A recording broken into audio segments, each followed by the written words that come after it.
Monggo. Oke, Bismillahirrahmanirrahim. Assalamualaikum warahmatullahi wabarakatuh. Selamat sore ya. Kita lanjutin program kita masih dalam pembacaan buku Transcending Level of Consciousness ya. Masih di bab level guilt ya. Adalah baik untuk menyadari bahwa mengenakan kain kabung dan abu mungkin bersifat melodramatis. Tetapi itu tidak berguna bagi dunia atau integritas spiritual dan sebenarnya merupakan pemanjaan diri yang licik. Rasa bersalah dapat diganti dengan penyesalan yang layak. Jadi penyesalan itu pandangan bijak ya. Oh, bukan pandangan menghukum. Sebagai keterbatasan manusia yang diwariskan, berbeda dengan kesempurnaan yang merupakan idealisasi yang sama sekali tidak realistis. Jadi penyesalan yang layak itu bijak ya, bijak.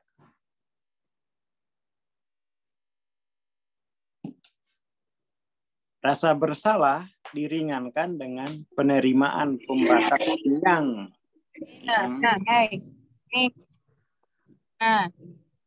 Bapak di rumah aja loh tadi. Jadi yang pada gilirannya merupakan konsekuensi positif dari kerendahan hati. Dengan demikian, rasa bersalah dapat ditolak hanya sebagai bentuk lain dari pemanjaan diri. Kejujuran diri membutuhkan keberanian, ya. Kerendahan hati, kesabaran, kasih sayang untuk aspek-aspek hati nurani yang belum matang. Yang bagaimanapun juga pada awalnya muncul sebagai produk masa kanak-kanak. Oleh karena itu, ia memiliki kecenderungan untuk melebih-lebihkan atau secara bergantian diabaikan jika ia menghalangi impulsif. Tugasnya adalah dengan jujur mengakui cacat batin atau kesalahan karakter tanpa memicu serangan rasa bersalah dari kebencian diri, kemarahan, atau kebencian diri atau orang lain.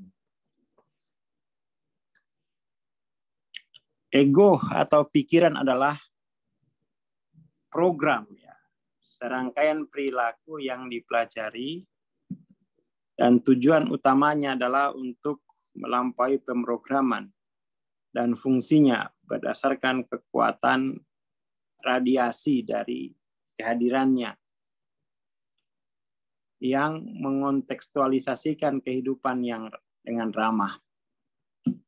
Kehadirannya dialami sebagai welas asih untuk semua kehidupan dalam semua ekspresinya, termasuk evolusinya sebagai diri pribadi seseorang.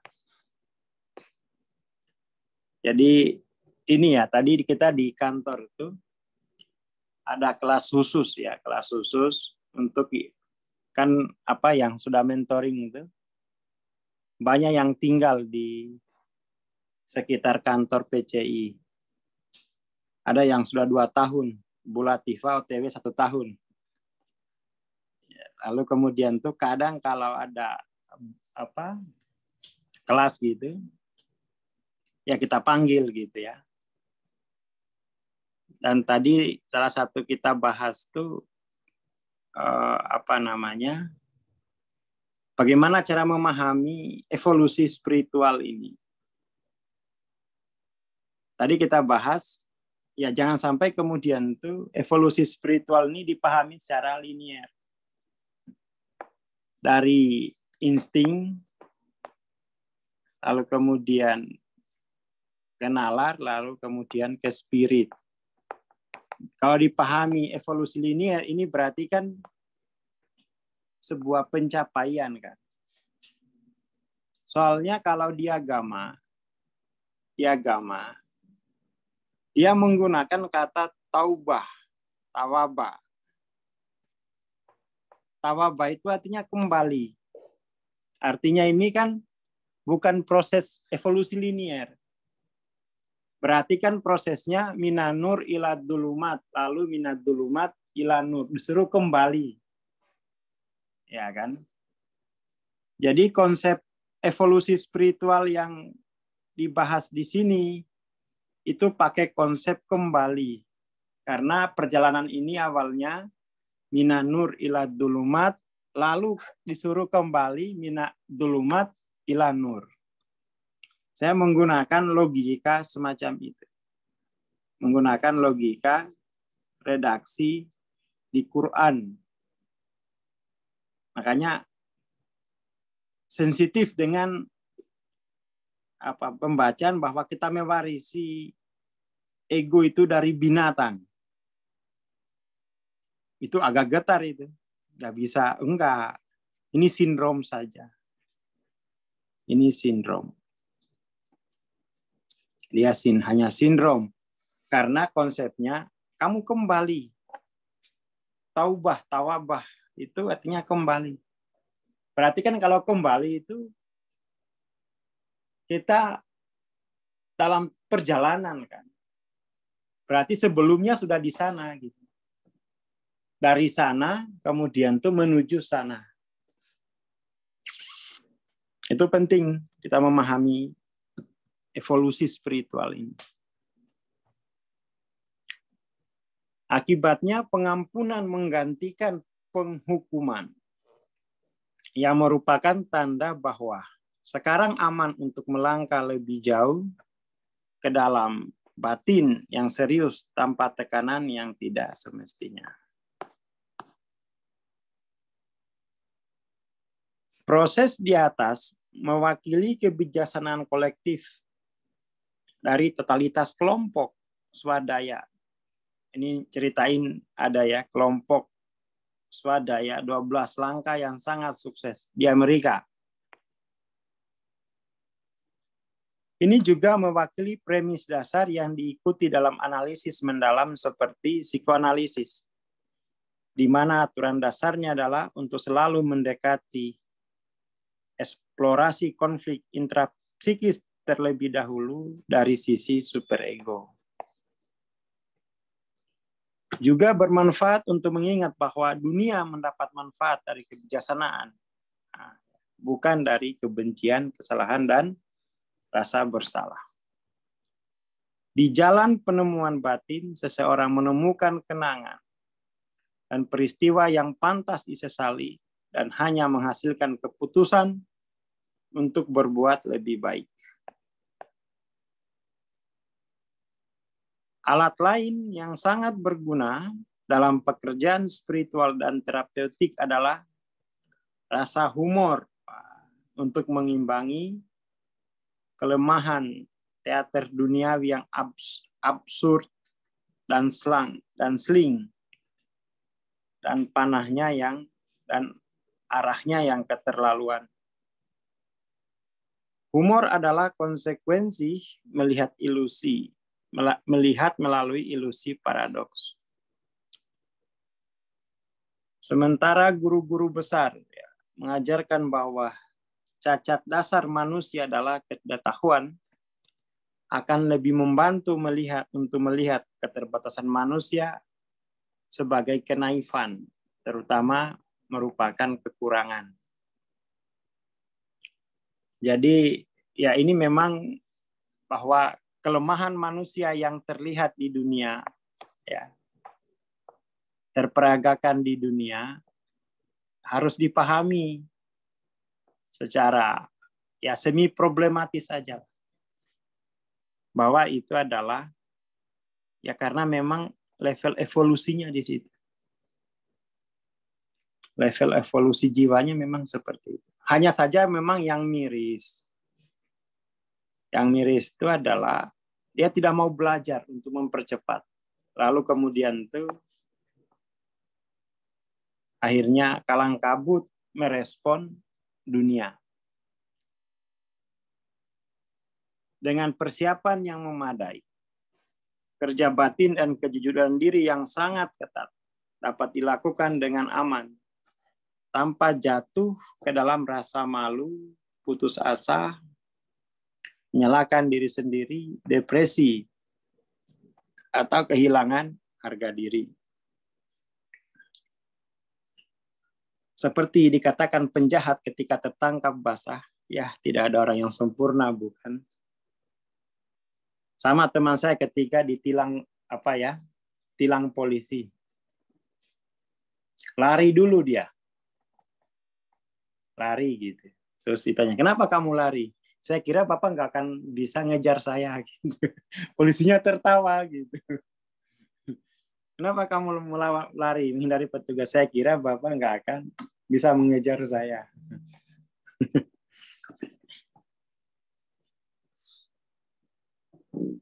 Seperti itu. Jadi akhirnya jadi humor gitu. Ternyata Bapak jagoan, kata teman saya. Gitu. Akhirnya ditilangnya 50.000. Bapak dulu waktu masuk polisi ke Kiai mana kok jagoan kayak gini gitu. Wah, sanjung polisi nih. Sementara agama-agama dunia memiliki periode penebusan dosa dan pemeriksaan diri yang formal, ini cenderung menjadi terkotak-kotak dan juga dipandang sebagai muram yang tidak menyenangkan.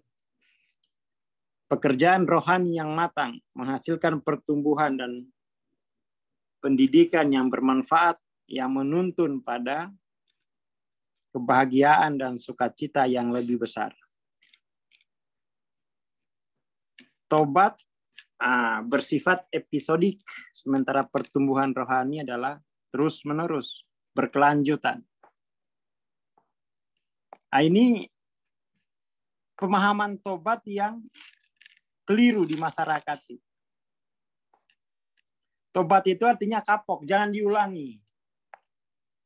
Padahal kalau kembali itu ya kalau belum sampai dia ada peluang untuk kembali terjerumus. Jadi tobat itu berkelanjutan, terus-menerus. Jadi kita kadang-kadang ya bukan kadang-kadang memang keliru memahami tobat ini. Dikiranya adalah berhenti melakukan itu. Padahal artinya itu kembali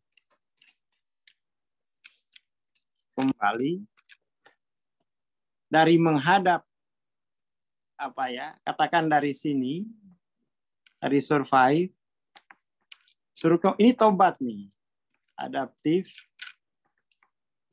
suruh ke kreatif. Bukan soal apa yang tampak. Tentu saja bagus menghentikan yang tampak itu. Keburukan yang sudah tampak. Tetapi itu tidak tuntas. Tidak tuntas.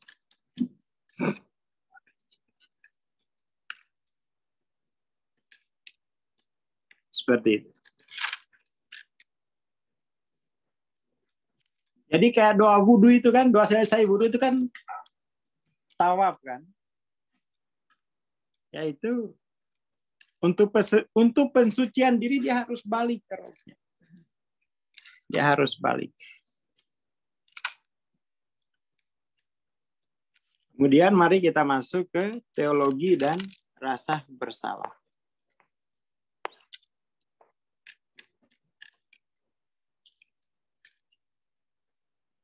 Jadi untuk mensucikan diri, dia harus kembali ke Tuhannya. Ya kan? Untuk mensucikan dirinya, dia harus kembali. Tidak bisa enggak. Kalau dia enggak kembali ke robnya, enggak bisa suci itu dirinya. Karena hanya Tuhan itu, Tuhannya yang akan mensucikannya. Umat manusia adalah spesies evolusioner progresif yang asal usulnya sangat primitif. Yang kayak begini nih yang sangat primitif ini, ntar dulu. Kalau ngomongin asal usul tuh, wong kita kembalinya ke sisinya kan. Asal usul kita itu sangat canggih, tapi mengalami sindrom primitif. Oleh karena itu, kepercayaan teologis peradaban kuno lahir dari mitos-mitos imajinasi yang tidak berpendidikan, yang mencakup lebih banyak negativitas sesuai dengan tingkat kesadaran rendah yang berlaku. Alegori Adam dan Hawa terkalibrasi 70. Ngeri ya. Dan gagasan bahwa manusia dilahirkan dari dosa terkalibrasi 30. Ini doktrin teologi mana gitu ya. Kalau kita akan darinya, nanti akan kembali kepadanya. Ini alegori mungkin di budayanya Hawking lah ya. Atau mungkin di masyarakat kita juga.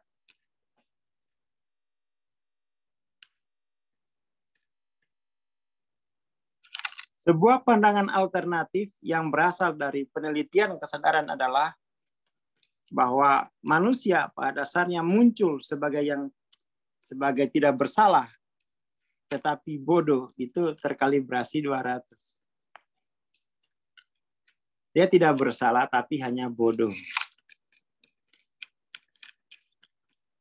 Sebaliknya, ada pandangan manusia seperti yang diungkapkan oleh Socrates, bahwa semua manusia pada dasarnya tidak bersalah, karena mereka hanya dapat memilih untuk melakukan apa. Makanya progresifnya dipercepat, biar pilihan yang tersedia itu pilihan-pilihan yang di atas 500, bukan pilihan dimensi ketiga. Kalau enggak ngamuk, nyerang. Kalau enggak ngambek, ya kan? Ya ada pilihan sih, tapi ngamuk atau nangis. Ya ada pilihan, tapi pilihan-pilihan ini pilihan jiwa yang survive. Kalau pilihan adaptif, ya kasbon dulu. Atau enggak pegadaian. Itu pilihan-pilihan adaptif. Seperti itu. Mendingan lah ya. Mendingan. Itu pilihan adaptif. Pinjam dulu. Jadi orang yang melakukan kesalahan itu sudah yang terbaik yang bisa dia pilih. Itu sudah yang terbaik yang ada dalam daftar kesadarannya gitu. Kalau ada yang lain, pasti dia milih yang lebih baik.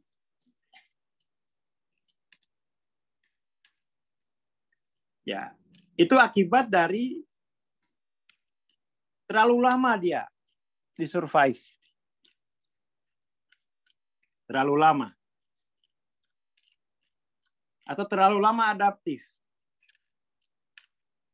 Terlalu lama.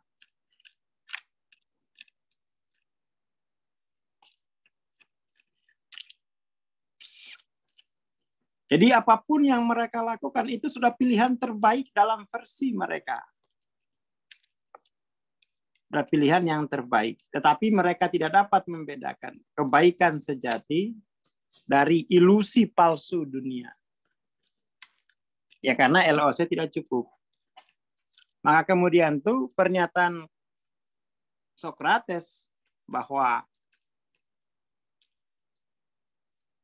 semua manusia pada dasarnya tidak bersalah karena Mereka hanya memilih yang dapat dipilih dalam dunia mereka, dalam level mereka terkalibrasi 540.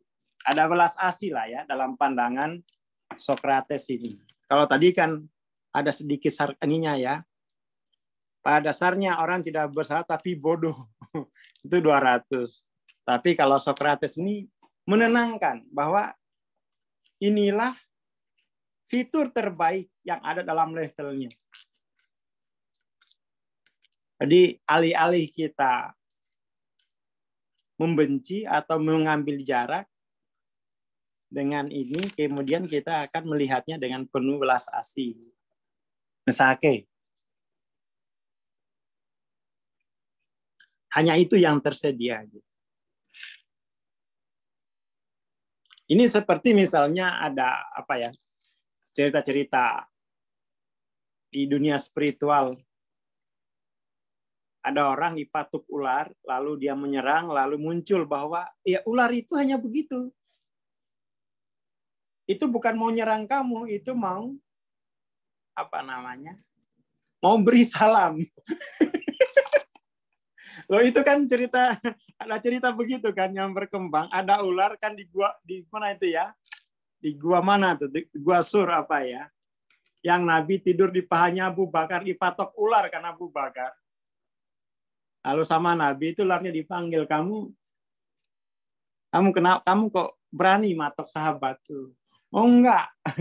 Ceritanya kan saya enggak, bukan untuk menyerang dia. Saya itu udah lama nunggu di sini untuk ketemu jenengan.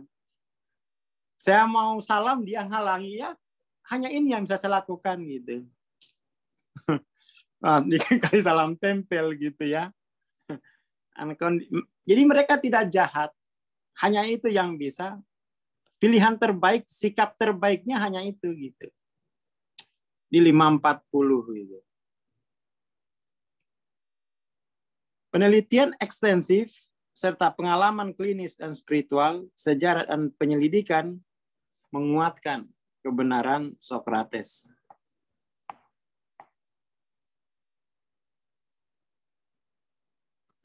Karena manusia tidak memiliki kapasitas untuk membedakan kebenaran dari kepalsuan, sistem yang baik dan yang buruk dilembagakan. Yang pragmatis, yang bernilai sosial untuk anak-anak, dan untuk segmen besar populasi yang terkalibrasi di bawah 200.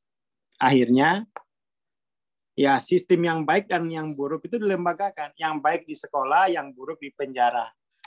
Jadi kalau kamu nggak bisa dibawa ke sistem yang baik, dibawa ke lembaga yang buruk. Belajar di penjara kamu. Itu untuk kepentingan pragmatis. Untuk segmen besar populasi yang terkalibrasi di bawah 200.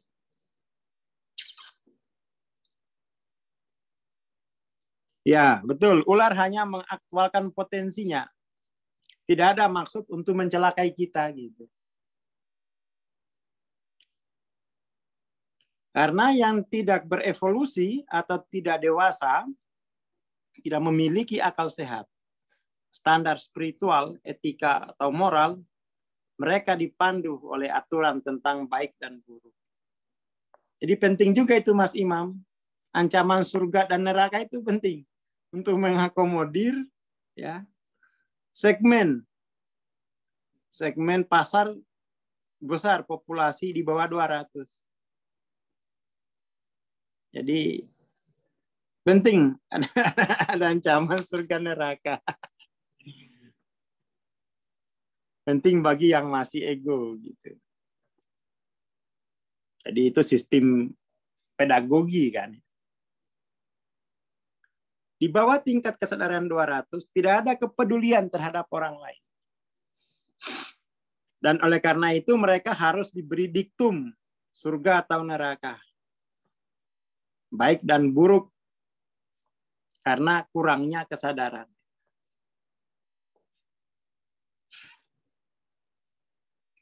Apa yang menggoda bagi yang non-integros, yang tidak yang tidak punya integritas maksudnya, bahkan tidak akan dianggap sebagai pilihan bagi orang-orang yang lebih maju. Misalnya membunuh demi uang, kayak dukun nih, kayak dukun yang lagi viral kan, dia bunuh pasiennya demi uang. Itu bukan pilihan bagi yang sudah maju kesadarannya.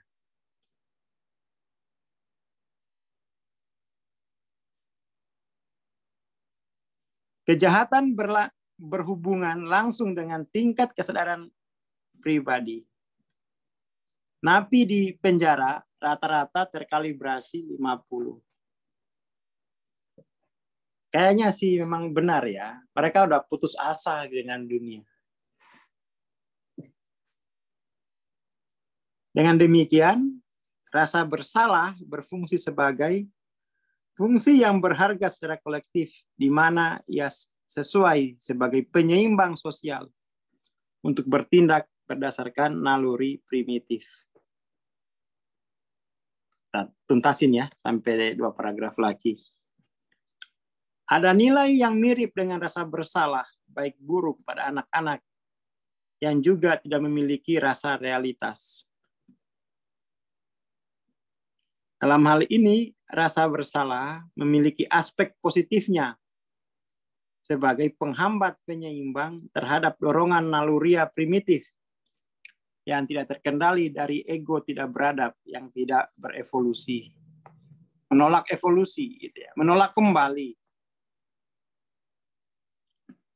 Pada orang yang lebih dewasa, dorongan primitif naluria mungkin secara tak terduga menembus pertahanan dalam bentuk impulsif yang kemudian disesali atau dilihat sebagai kesalahan bodoh, dan oleh karena itu peringatan yang berguna untuk lebih menyadari tren yang menghasilkan kesalahan dalam penilaian. Jadi kalau orang dewasa itu melakukan kesalahan, itu dia akan bisa evaluasi. Dan itu nanti menjadi berguna ya untuk menandai kecenderungan salah dalam penilaian. Dan itu bagian dari pendewasaan.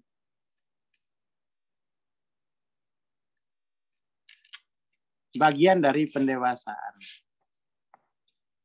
Jadi pendewasaan jiwa kita itu ya banyak berangkat dari kesalahan-kesalahan yang kemudian dimaknai sebagai modal untuk alim.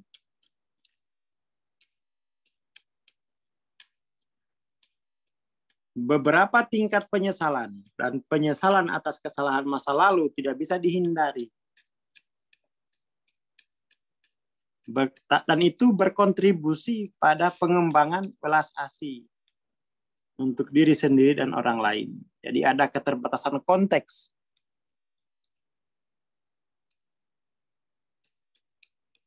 Menyetujui bahwa kesalahan itu tidak bisa dihindari dalam kemanusiaan kita. Merupakan indikasi dari hati nurani yang lebih ramah dan realistis. Jadi kata kuncinya untuk hari ini adalah bahwa kesalahan itu sesuatu yang tidak bisa dihindari dalam kemanusiaan kita. Makanya jika ingin mulia, maka mesti dia keilahian itu harus hadir. Seperti itu. Oke, itu dulu untuk sore ini. Atur nuwun. Poinnya adalah seperti yang tadi yang terakhir, bahwa kesalahan itu hal yang niscaya dalam kemanusiaan kita. Dan itu berguna. Terima kasih. Selamat sore. Assalamualaikum warahmatullahi wabarakatuh. Waalaikumsalam warahmatullahi wabarakatuh. Terima kasih Bang Aswad, terima kasih teman-teman. Oh iya, bagi teman-teman wilayah Surabaya dan sekitarnya, insya Allah setelah Lebaran kita akan ada nih ya, Kopdar Halal Bihalal ya, tanggal 6 Mei. Jadi bagi teman-teman yang berada di Surabaya dan sekitarnya, silakan daftar ya. Terima kasih. Kita bertemu besok sore insya Allah. Assalamualaikum warahmatullahi wabarakatuh. Selamat sore dan selamat berbuka.